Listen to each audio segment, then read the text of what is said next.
Stockport, so as to give me a home. This to me was a great thing, as she herself came from Bolton. I've always suffered ill health with my chest and had rheumatic fever and tuberculosis, both when I was a child and when I was in hospital. She never failed to visit me. I'd always lived in children's homes up to having 2 years in hospital, after which I went to do my training as a nurse and lived in nurses' homes. And about 14 years ago I had a severe nervous breakdown during the first few years I was in and out of hospital. The times I wasn't away, I was with my mum, and she really looked after me until she was told that I'd have to go away for good, as she was now in her early 70s and not in good health herself. I was taken into the psychiatric ward of a local hospital. Mum was ill with asthma and arthritis, but she still visited regularly and in all weathers. After spending 6 years in hospital, Mum asked if she could try and see if I'd be all right in a flat of my own, as I had no home of my own, and that wasn't helping me. The specialist agreed with what my mum had to say, and between them agreed that I should have a trial period in a flat. The hospital welfare and housing department got me a flat, and with the little money I had, I managed to buy some furniture, but it was my mum who provided most of it and helped me to get on my feet. I've had 1 or 2 setbacks, but I've now been in the flat 2 years. It's not far from my mum, and I see her as often as I can. I now attend college 3 days a week for art and design, and this is also helping me to keep up. As I wrote earlier, my real mother is living, and I do know her, but even she or any other person could not have done any more for me than my mother has done. It's her who's helped me throughout, and she's still helping me. I'm still unable to work, but I am at last a very happy and contented person. My mum will be 78 in June, her name and address, etc., etc., and that's from Mary. And Mary, that was a really sort of nice, touching letter, and I really do think, my love, you might be in with a very, very good chance of getting a bunch of flowers for your mother on Saturday. All this week, on stage at the Rex Theatre Wilmslow, the great rock musical Godspell. Performances at 8:15pm nightly until Thursday. Friday and Saturday, 2 performances, 6pm and 8:45pm. Phone now for bookings. Wilmslow 24850. Tommy Trader's Top 10. Third week of W&G's Top 10. This is Tommy Trader with 10 more unbeatables. Scarlet Glory tomatoes, Thai food tea, chunky dog food, dessert farm yoghurt, McVitie's Jaffa cakes, Magnolia toilet rolls, Domestos, Canada Dry, Mazola cooking oil, and Barrett's Confectionery. Top 10 only at Brighton Green Value Centres. Strictly trade only. You buy better at W&G constantly. A postcard now from a fella called, a girl actually, called Kath Byron, who wants me to say hello to all the lower 6th art group of Culcheth High School, Dave the Rave, Grey Babe, Sorty, Fenwick Tart, John the Croak, Fellow Feeler Shan, Taker Chatty, and last and definitely least, all those ostracised people who are resident on the neighbouring bench. Every night I'm lying in bed, holding you close in my dreams. Thinking about all the things that we said and coming apart at the seams. We tried to talk it over, but the words come out too rough. I know you were trying to give me the best of your love.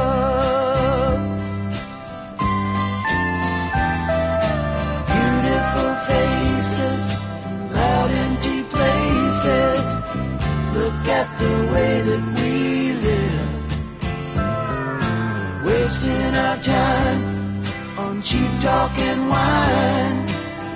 Left us so little to give. That same old crowd was like a cold dark cloud that we could never rise above.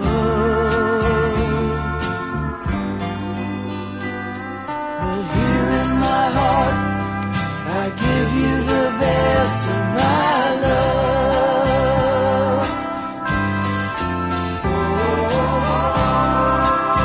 Oh, sweet darling, you get the best of my love. You get the best of my love. Oh, sweet darling, you get the best of my love. You get the best of my love. I'm going back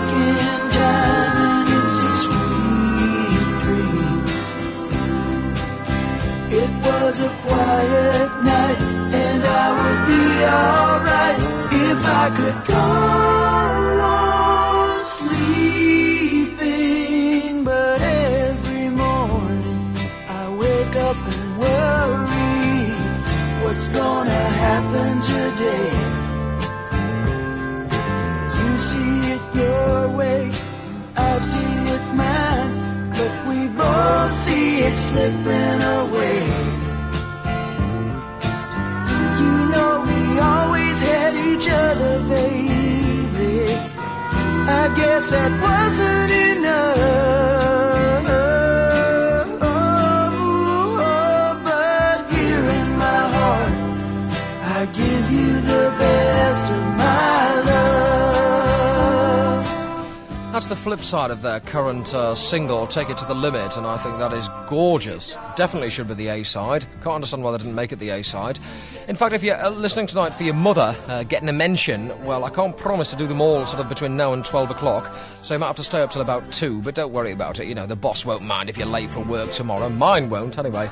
Hello now to a fella called Eddie Belfield of Chorley New Road in Bolton, who says, Dear James, I wonder if it's possible for you to play a record for my wife. She really is fantastic, my wife. So he says, he says, I've sent a first-class stamp for a first-class wife, so he wants a mention for his wife. And I don't actually think he put a name on it. No, he didn't. He's a nutcase, this guy. Anyway, it's Eddie Belfield. So, Eddie, I don't know what your wife's called, but anyway, we'll give her a mention, whatever she's called. Mrs. Eddie Belfield. But I cannot understand for the life of me why you did not put her name on. Anyway, I believe you think a lot of her. Also, belated congratulations and stuff. This was due for 8 o'clock this morning. Never mind, we're only, how many hours late? 16 or something. The under-12s at the Brendan Bees, who are playing the Linterfoam Cup final tonight at the Butcher's Arms in Droylsden. Mrs. Barry wants to wish the team good luck, in particular Edward Barry. And also, hello to Mary Logan of Burnage. All the very best on your 25th wedding anniversary. And she also says, happy birthday for next week. And that is from your daughter, was it Nora and Margaret, and also sons Terry and Lawrence, and baby Michael. James Stannage. This is a football song, which oh, we have some football fans in, great. And I'm in fact a Birmingham City fan. And knockout team, innit? Hey, what? Should be in Europe next year if there's a war.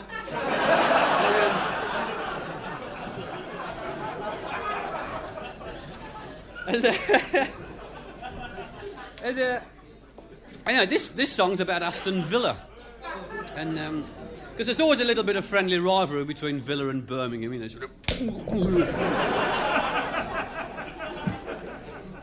And I wrote this at the time that Aston Villa had just got a new manager. They'd got rid of a bloke called Vic Crow, and they employed a bloke called Ron Saunders, you see.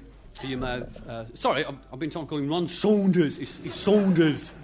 Ron Saunders. And Ron Saunders is the bloke that took Norwich City from the second division up to the first division and back down to the second.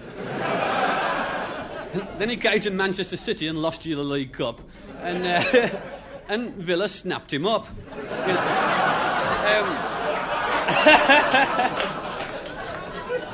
there was a lot of competition from Chelmsford at the time, but they overcame. And when Ron took over the Villa side, he wanted a song for the Villa team, because like he'd seen a lot of teams get songs out, and he fancied like the Villa team singing a song and making a record of it, and getting it onto Top of the Pops and Crossroads and things. Isn't that terrible, Crossroads? When is Meg Richardson going to stop saying what, where, who?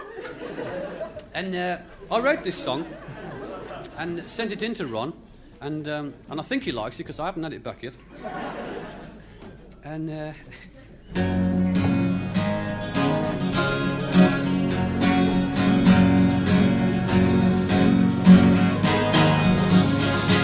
while the song's about Aston Villa, it is in fact it could be about any club or any ground in the country, because it's aimed at a certain section of supporters that tend to infest football grounds these days, and it could be about any club. It just happens to be about Aston Villa, you know.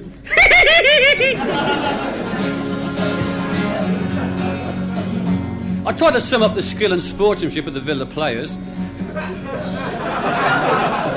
as they hack around the pitch. And I tried to get the generosity and courtesy of this certain section of supporters into a nutshell, which is very easy. The song's called Aston Villa Football Club Skinhead Supporters Song.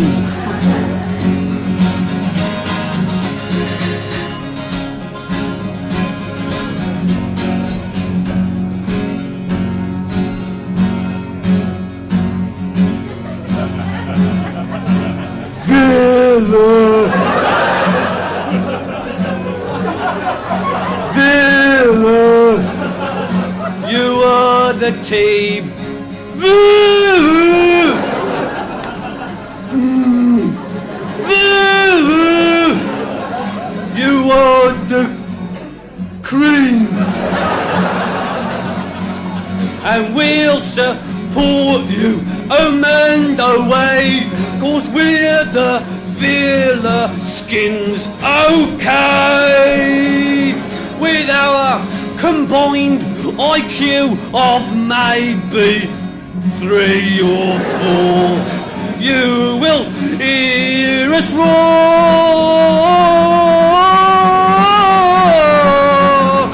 2, 4.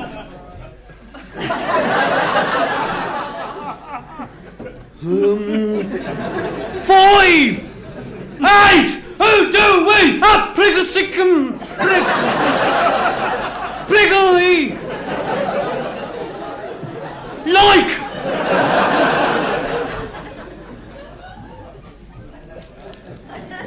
P-R-O-G-R-A-M-M-E,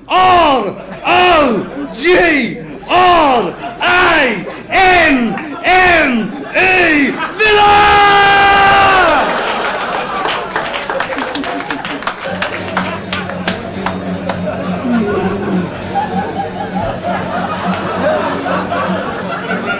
Our centre forward, Butcher is his name. He enough good at kicking and he'll maim any full-back goalie, centre of linesman, policeman, and we'll laugh. We'll laugh when he bites the head off the ref. We'll be tickled to death. Nice one, Butcher. Nice one, son. Nice one, Butcher. Let's kill another one. My brain hurts. Villa's team is kept in a cage. They only let them out on match days. Our trainer here, Martin Borman, feeds them raw meat and remnants from the Arsenal team that they dismembered here last week. It's their pre-match treat. Arsenal have only got one ball.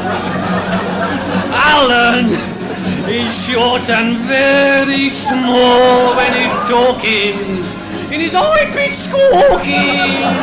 Well, you'd think he got no balls at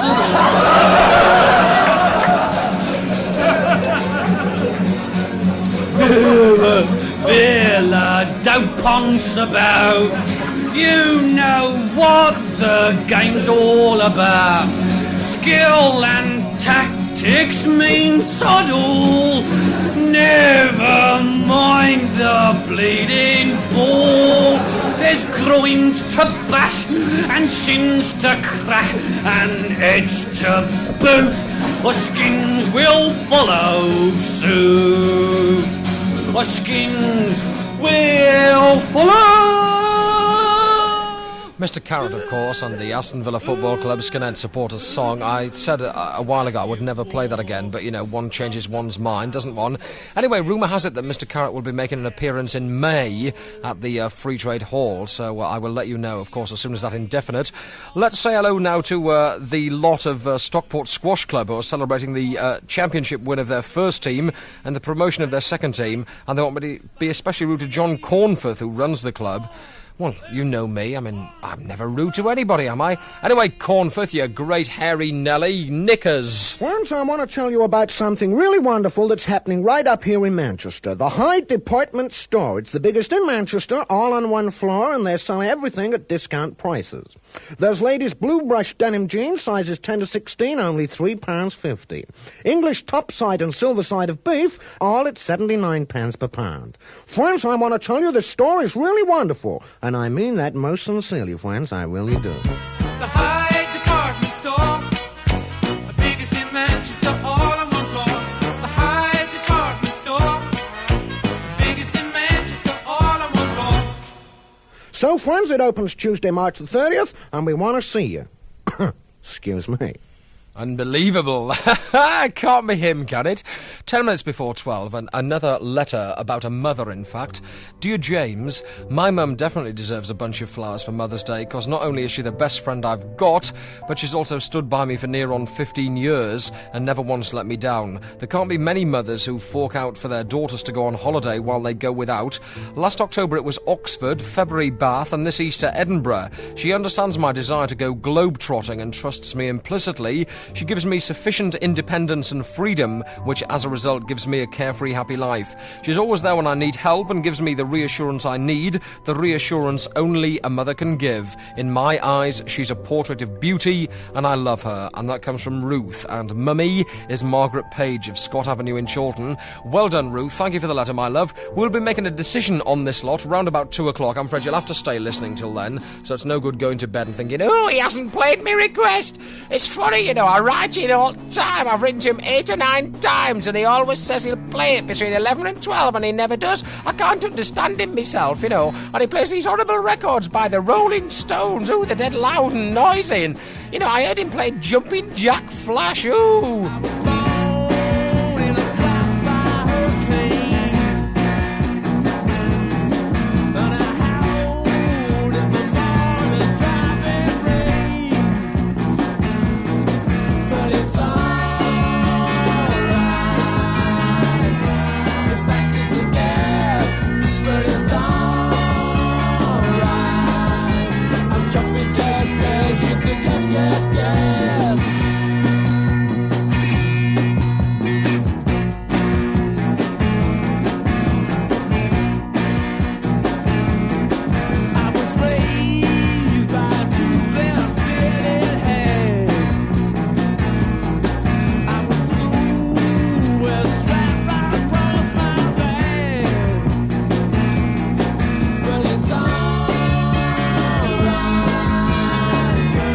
Practice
isn't that horrible and noisy and things? Anyway, that was the Rolling Stones and Jumping Jack Flash. A letter from a lady who lives in Park Square, Ashton-under-Lyne. She's Gaynor Livesey, and she's only 10 years old, and a lovely letter, really. Dear James, I was laying in bed on Monday night listening to you. I'd like to tell you about my mummy. Oh, that's nice, isn't it? My mummy. Oh, how sweet. She's the nicest person in the world. She's had a lot of worry over the last few years, as my brother Michael was ill for 3 years with cancer of the blood, and he died when he was 16, and she looked after him so well. And I know she cries when she's on her own, for she's always thinking about him. Then she got another shock, for my daddy died suddenly, and she works very hard to give me all the things I want. She works outside on Ashton Market in all weathers, so she can buy me all the pretty clothes I've got, and I never hear her grumble. If I had the money, I'd send her a spray of flowers for Mother's Day, then she would put them at the side of my brother Michael's photograph. I hope you can play a record for her to make her happy, because I think she deserves it. She's a great person. Well, that's from Gaynor Livesey. And my love, you haven't sent me the name of your mum, so, if we send some flowers, we won't know who to send them to, but we'll just send them to Park Square in Ashton, because, in fact, we've got your address, so, in fact, I think we're not doing too badly. Anyway, my love, I know it's a little bit late for you to stay up sort of till 2 o'clock, so you nip off to sleep, and we'll tell you, you'll hear, definitely. You don't need to know if you've won, do you? It would be a lovely surprise if on Saturday your mother got a lovely spray of flowers. So you trip off to bed, my love, little Gaynor. Thanks very much for your letter, and I'll tell you what you do, even if your mother doesn't win, we'll play a lovely record, another noisy one, I'm afraid. This comes from The Who, and it's called Shaking All Over.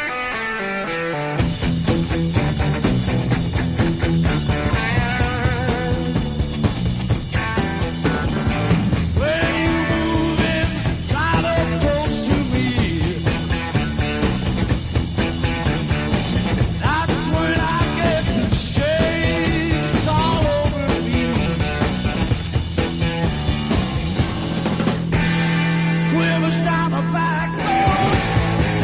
I got the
Piccadilly News, it's 12 midnight. A family of 4 from Shaw near Oldham had a miraculous escape tonight when an explosion tore apart their bungalow in Cotswold Avenue, High Crompton. From the scene, here's Henry Matthews. The Mellor family had a miraculous escape, of that there can be no doubt. Parents John and Eileen Mellor and their 2 sons, Anthony, 14, and Mark, aged 10, were in their home at 18 Cotswold Avenue, High Crompton, when it simply exploded. There is nothing left except a pile of bricks and timber. The semi-detached bungalow has totally caved in. A neighbour said he heard the explosion, looked through the window, and saw Mrs. Mellor and her eldest son walking out of the debris. He said about 20 neighbours dived into the wreckage in a search for survivors. They heard a cry from the rear of the wrecked building and set off in search of the youngest child. The fire brigade then arrived and demanded complete silence. Then Mr. Mellor and his youngest son were taken from the wreckage. They were all taken to Oldham Royal Infirmary, and the latest news I have is that Mr. Mellor and his eldest son have been detained, and Mrs. Mellor and her youngest son have been discharged. Meanwhile, the fire brigade, gas board officials and police are sifting through the wreckage for vital clues to the explosion. Henry Matthews in High Crompton for Piccadilly News. The fight to become the next Prime Minister and leader of the Labour Party has turned into a three-cornered one. Left in the running are Foreign Secretary James Callaghan, Employment Secretary Michael Foot and the Chancellor Dennis Healey.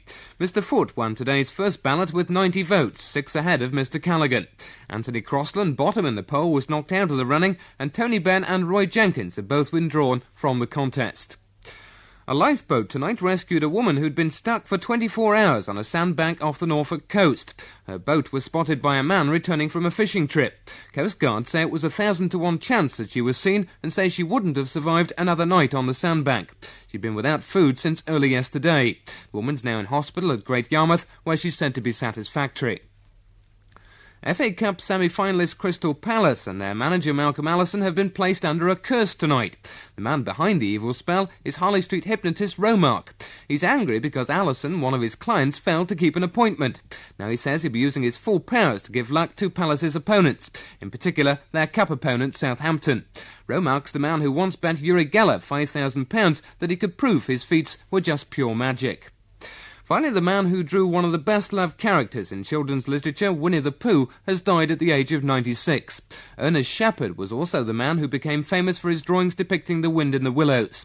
His drawing of the Pooh Party was sold at a Sotheby's auction for £1,200. In 1972, he was awarded the OBE for his work.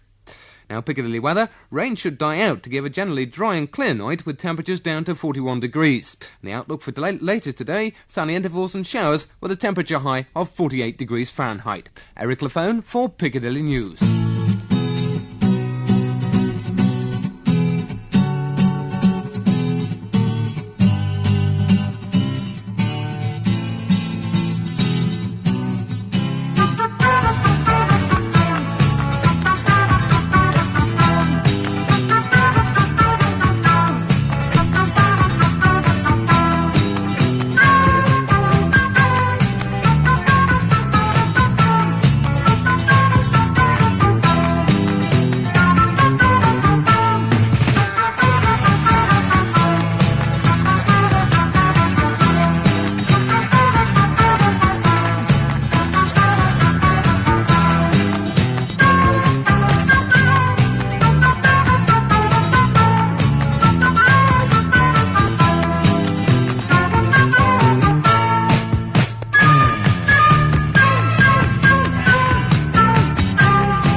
bore you now with something personal, in fact. I can remember once talking to my brother, who's a lovely lad, actually, and he lives in Yorkshire on the east coast there, up down by sea, you know, and it's grand up there, it really is. Anyway, I was saying to him, I've just got Jethro Tull's greatest hits, and what's that fantastic one that goes do-do-do-do-do-do-do-do? And he said, that's not Jethro Tull, you nerk. That is Focus, and it's called House of the King, and there you are. That is exactly what it's called. Anyway, tell you what now, we must first of all send love to somebody's mum and dad. A girl, yes, Linda Simpson from Edale Avenue, Moston, and she wants lots of love sent to her mum and dad. They are called Albert and Lil Cookson. They live in Hattersley, nice there, as Roger would say. It's the wedding anniversary on the 26th, which makes it 6 minutes old. They're great people, and also they want to say hello to the White House Ladies Darts team. That's my mother-in-law, Margaret, Jean Beryl, Dot Leah, I think it is, Joan Chris, who's just had a baby boy, great stuff, another City supporter, and also hello to Doreen the captain. Well, well, well. West Virginia, mama, take me home. John Denver is in concert tomorrow night at the ABC Manchester. And if you want something to remember him by, try his albums, The Best of John Denver, Poems, Prayers and Promises, Back Home Again, and Windsong. Buy them at Boots Record Departments and save 50 pence on each. But only till this Saturday. Diana Ross Day on Piccadilly. This afternoon, Diana will be in the studio with Andy Peebles, so don't miss that, will you? Don't forget Mother's Day coming up on Sunday, and tonight we're featuring lots of mothers' requests, trying to win bunches of flowers. Do you know where you're going to? Do you like the things that life is showing you? Where are you going to? Do you know? Do you get what you're hoping for? When you look behind you, there's no open doors. What are you hoping for? Do you know? Once we were standing still in time, chasing the fantasies that filled our minds. You knew how I loved you, but my spirit was free, laughing at the questions that you once asked of me. Do you know where you're going to? Do you like the things that life is showing you? Where are you going to? Do you know?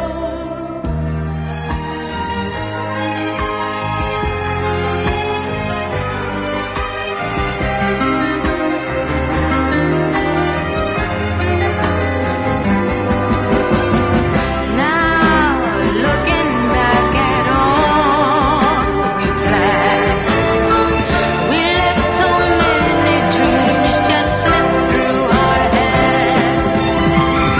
Why must we wait so long before we see how sad the answers to those questions can be?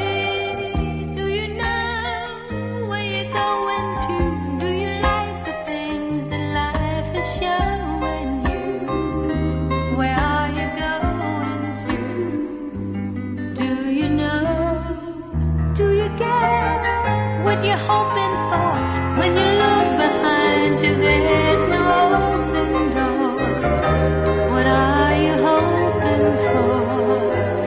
Do you know?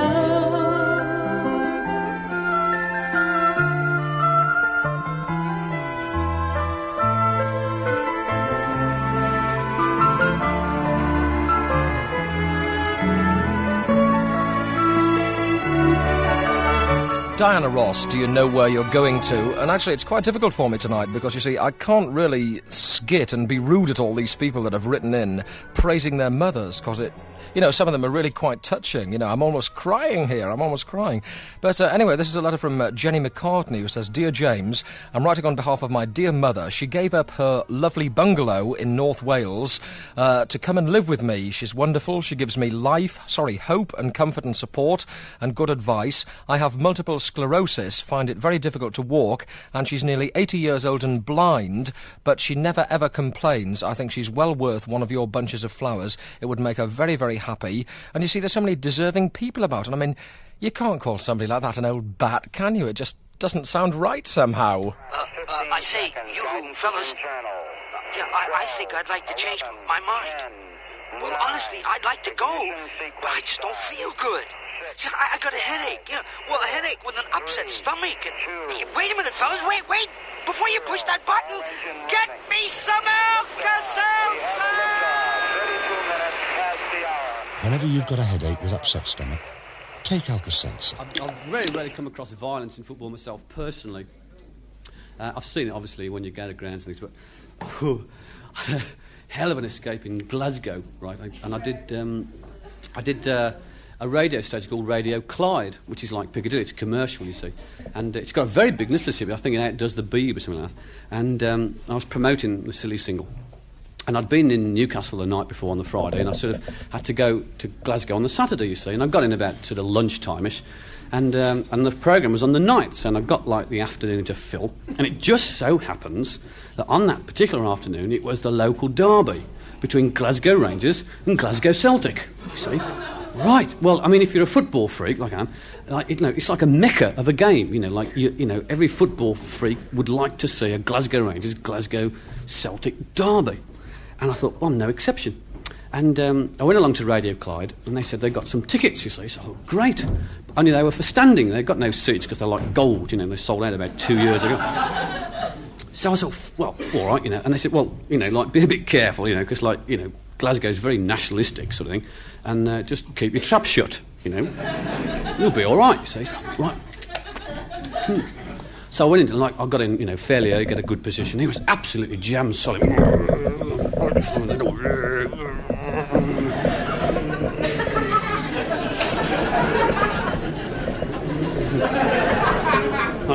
Backs of my legs are getting soaking wet,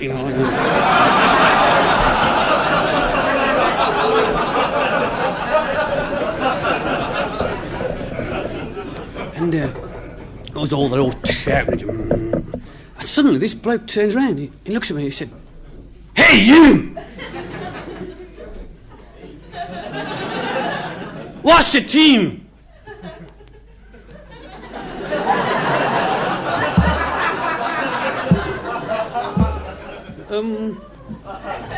Hakai!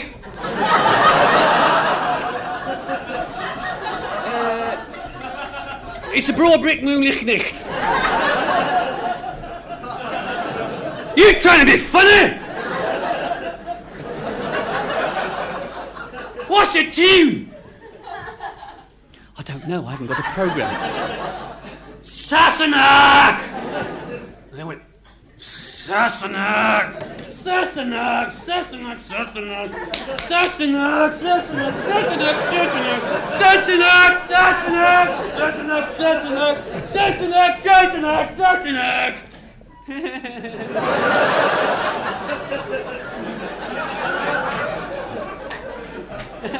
Sassenach? Sassenach! You come in here trying to be funny, that's it. Tell me, do you hidden to say that and you get your around you? Putting you to say we can get around your get to you. So you put your fun, you'd go out and get to you, Jimmy.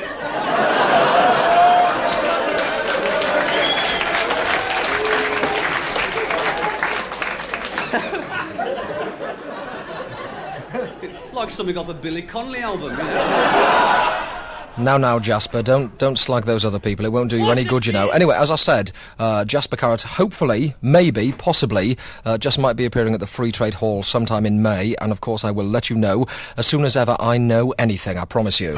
All this week, on stage at the Rex Theatre Wilmslow, the great rock musical Godspell. Performances at 8:15 p.m. nightly until Thursday.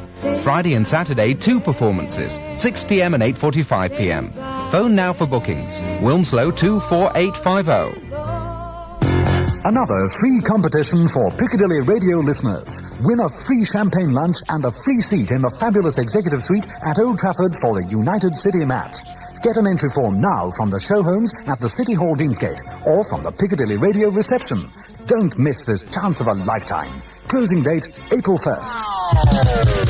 261 Penny Lane, there is a barber showing photographs of every head he's had the pleasure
excuse me hiccuping in the middle of that record, won't you? Yes, well, I didn't mean to, but it does happen from time to time, as you will appreciate, particularly if you saw the film on Wednesday night on Granada Television. You know, I've got people leaping up and down, jumping on me shoulders and heaving me out of the seat and jumping up and down on the gram decks, and, oh, it happens all the time.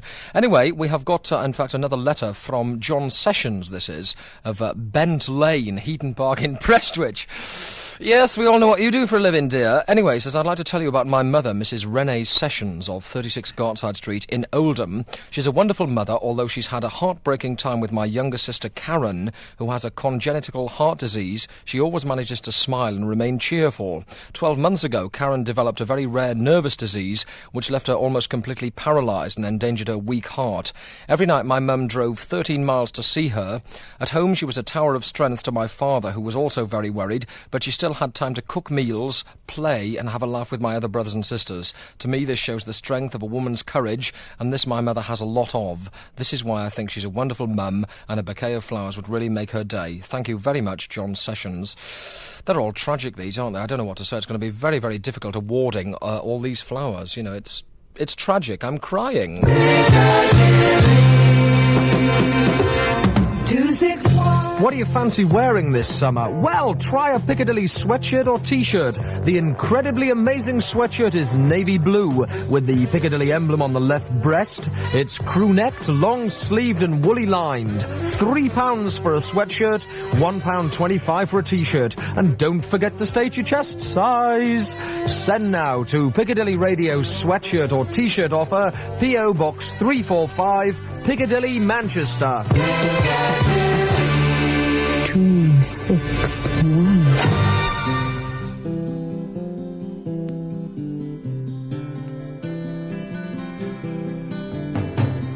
When the world and I were young, just yesterday,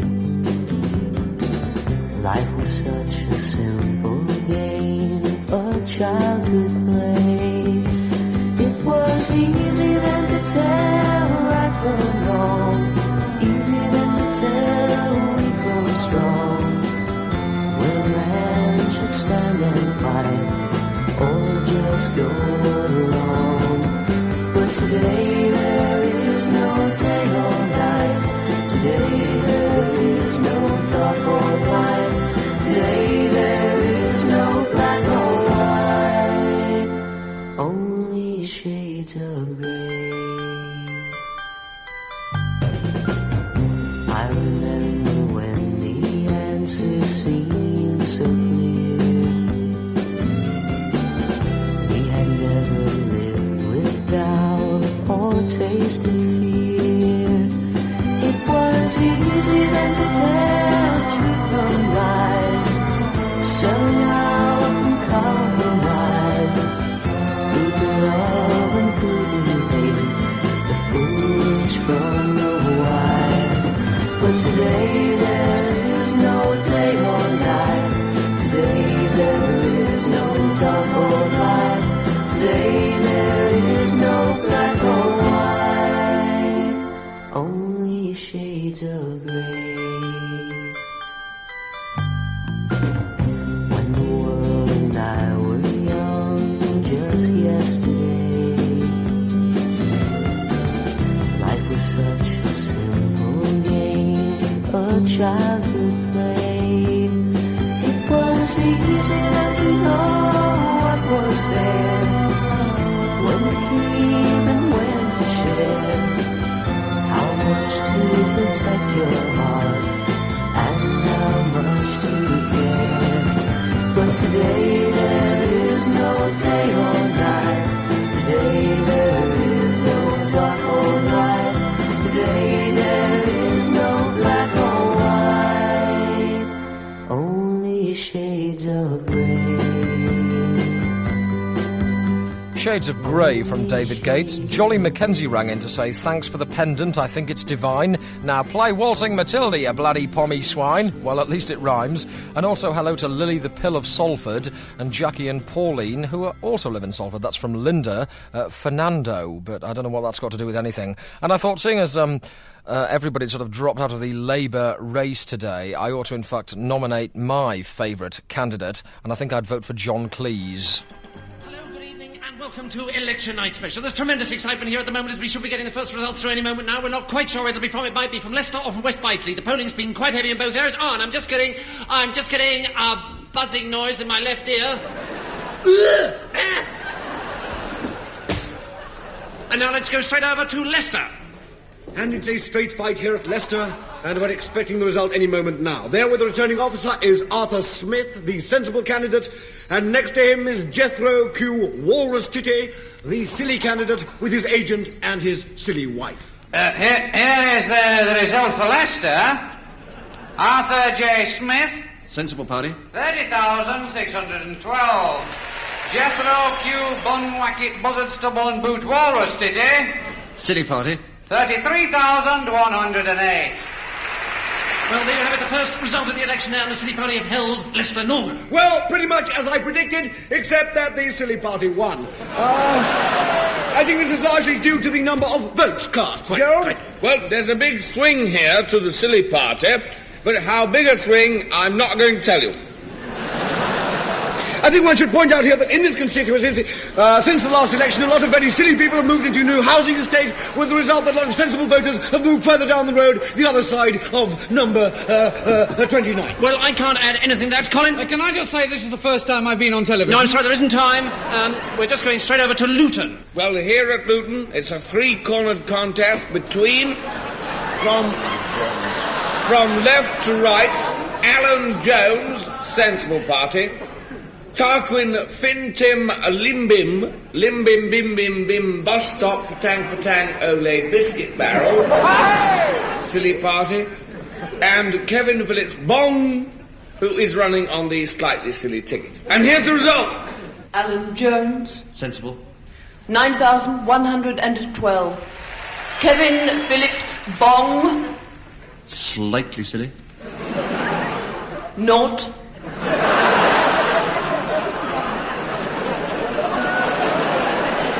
Tarquin Fintin Limbin Wimbim Limbim Bus Stop for Tang Olay Biscuit Barrel. Silly. 12,441. Well, there you have it, the first result of the election there as the silly party take Luton Normal. Well, this is a very significant result. Luton, normally a very sensible constituency, with a high proportion of people who aren't a bit silly, has gone completely gaga. And we just heard that James Gilbert has with him the winning silly candidate at Luton. Tarquin, are you pleased with this result? Oh, yes, my own beauty, I should say so. Do we have the swing at Luton? No. Right, well, I can't add anything to that, Colin. Can I just say that this is the second time I've been on television? No, I'm sorry, there isn't time. We're just about to get another result. And this one is from Harpenden South East, a very interesting constituency, this. In addition to the official silly candidate, there is an unofficial very silly candidate in the slab of concrete. And he could well split the silly vote here at Harpenden South East. Mrs. Elsie Silly. 26,317. Jeanette Walker. Sensible. 26,318. Very close. Malcolm Peter Brown, Telescope, Adrian Blackpool, Rock, Stoat Gobbler, John Raw, Vegetable, Norman Michael, Edward, Jupiter, Thomas Moo will give a welcome in. William, raindrops keep falling on my... Don't sleep in the subway. Smith. Very silly. 2. Well, there you have it, a sensible gain there at Harpenden with the silly vote being split. And we've just heard from Luton that Tony Stratton Smith has with him there the unsuccessful, slightly silly candidate, Kevin Phillips Bong. Tell him, Phillips Bong. You polled no votes at all. Not a sausage. Bugger all. Are you at all disappointed with this performance? Not at all. As I always say, climb every mountain, ford every stream, follow every byway, till you find your dream. A dream that will last, all the love you can give, every day of your life, for as long as you live. All together now! Climb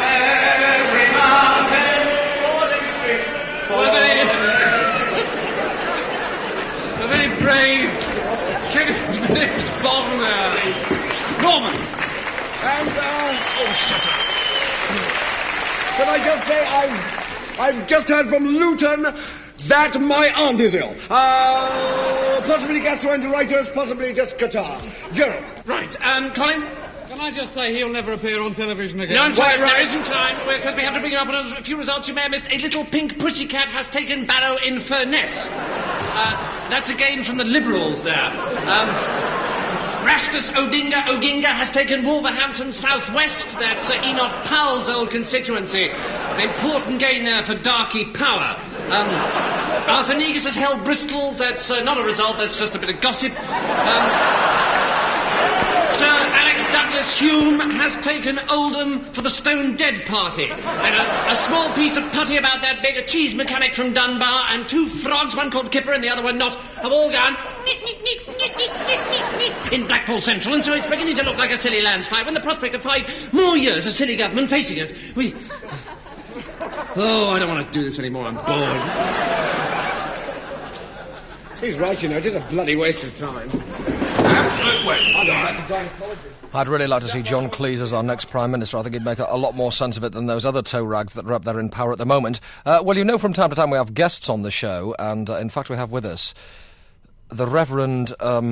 I won't call him Lovelace Watkins, because I know that's not his real name. In fact, your most holy reverence, sir, tell us a little bit about yourself. Good grief. Does he speak as well? He does indeed, yes. I'm not quite sure what you want to know. I've been a priest now for 26 years, a priest in the Church of England. My name is Lovelace, incidentally, not Lovelace. I was formerly an officer in the Royal Navy for 10 years. Oh, jolly good. And after that, I went and took my degree. I decided I wanted to be ordained after leaving the Navy, after 10 years as a naval officer.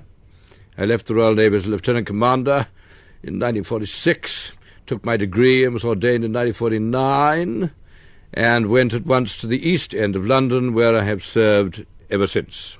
And what on earth, Mr. Lovelace, or your Reverend, or your most holy Lovelace, made you take up playing folk clubs? Why did you decide to do that? Oh, I became interested in folk music long before I became a naval officer or before I was ordained. I've just celebrated my 40th year as a member of the English Folk Dance and Song Society this year. I'm a member of the National Executive Committee of the English Folk Dance and Song Society and chairman of the editorial board of the National Folk Music Journal. Extremely impressive. Most impressive, of course, yes. Yeah. In fact, I believe this is only your second trip up to the northwest. Is that correct? I think that's probably about right. So there might be one or two people listening that haven't in fact seen you. Can you tell us a little bit about your act? You don't go on and sing hymns, do you? No, I go on and sing English folk songs.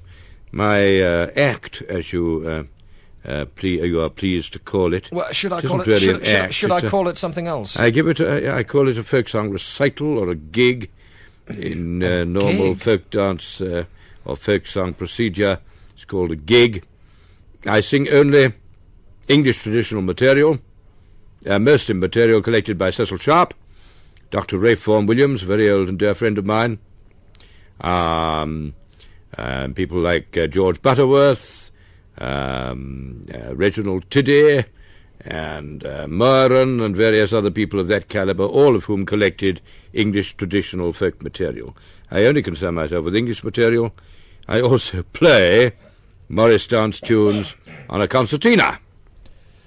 A concertina that was, in fact, bequeathed to me by William Kimber, who was known as the father of the English Morris dance, who first met Cecil Sharp in Headington Quarry on Boxing Day 1899, and that meeting was the meeting that sparked off the revival of traditional English dance and song by the great scholar. Right, well, I'm going home, thank you, and, you can take over the programme. I must ask you, your reverence, your most holy worship, how does folk singing and being... I love this most holy worship. Nobody's ever called me that in their life. Well, that's what people frightfully thrilled. Well, that's what people call me all the time, so, Most impressive, yes. Yeah. You were asking me, I beg your pardon, yes, I interrupted you, yes. Very rude. You did yes. interrupt me, I have a good mind to cut you off, Very actually. rude indeed, It was extremely What were you going to ask me? Can I get a word in, your reverence? By all means. Thank you, dear boy. Stupid boy. What's he... No, what I was going to ask Your Reverence, Your Most Holy Worship, bow. How do you find being a vicar in the East End of London and being a folk singer? Does it mix? Well, I'm not in fact a vicar anymore. Oh. I was Dean of Hackney in the East End of London until a year ago, when I became rather seriously ill and had 2.5 months in hospital. My doctors told me I could no longer go on doing the work I was doing as Dean of Hackney, which is a sort of overseer of a large number of parishes in an East London area, district. So I gave that up, but I've been singing folk songs along with my work as a priest in the Church of England for a great many years. I enjoy it. People seem to enjoy what they hear, and I think because a priest is prepared to go into folk clubs and sing folk songs, this probably helps people to appreciate that not all priests are sort of stuffed individuals who ought to be in a museum, but that they can sometimes come down to ordinary people's level and sort of play along with people, you know. Excuse me, got a little frog in the throat there.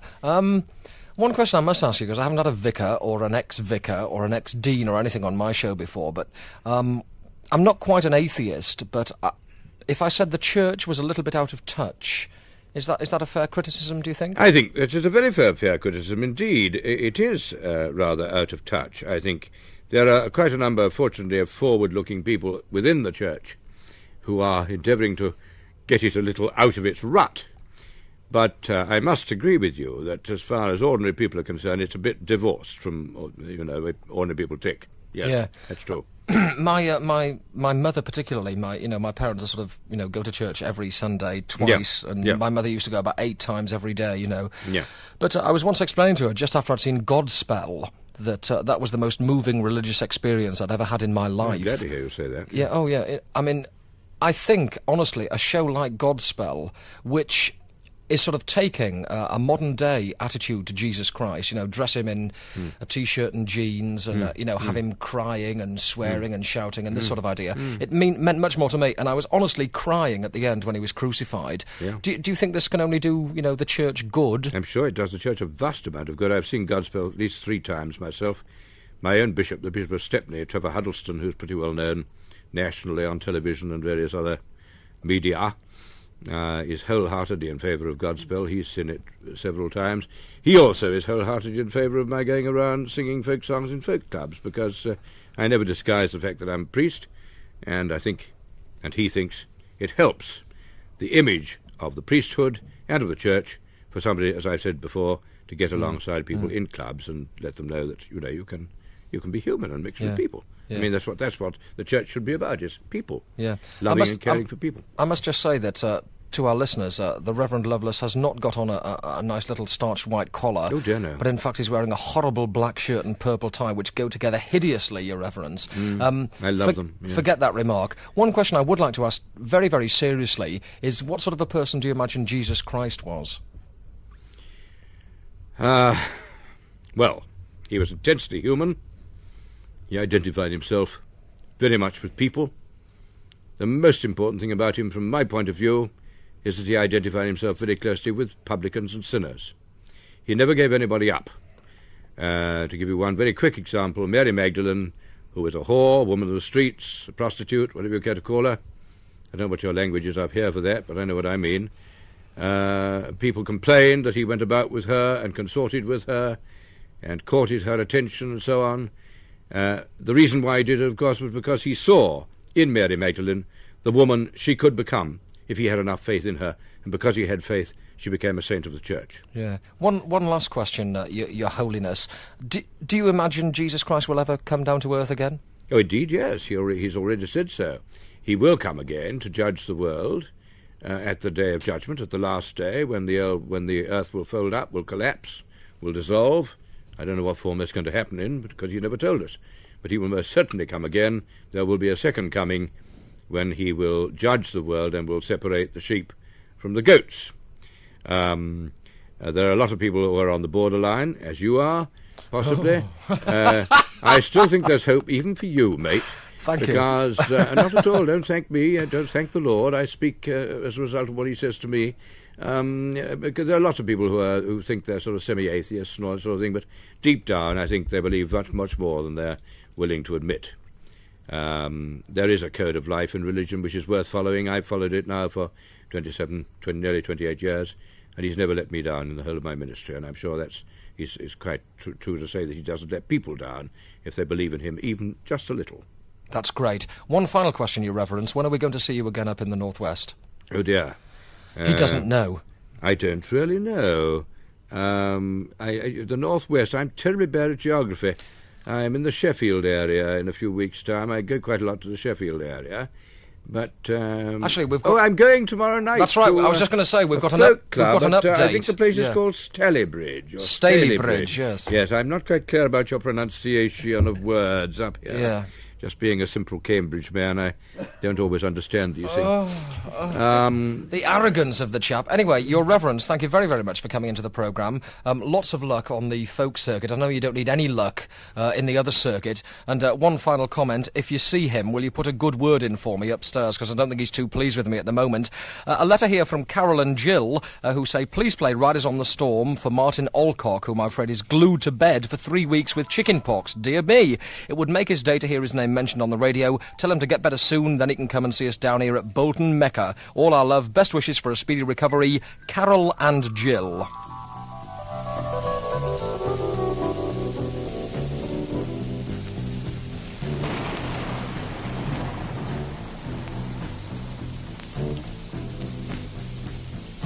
Riders on the storm,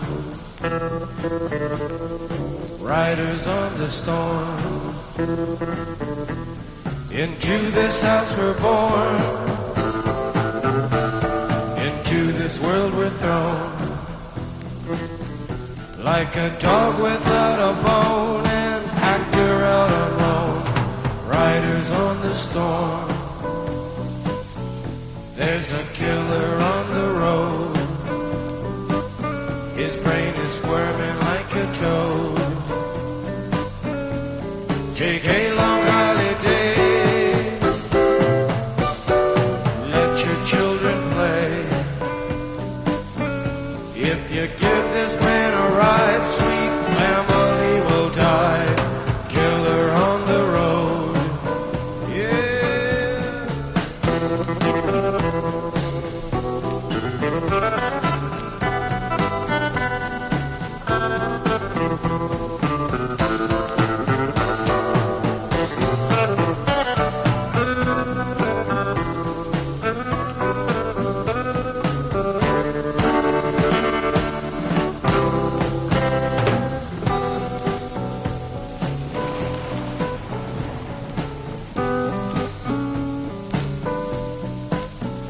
Girl, you gotta love your man.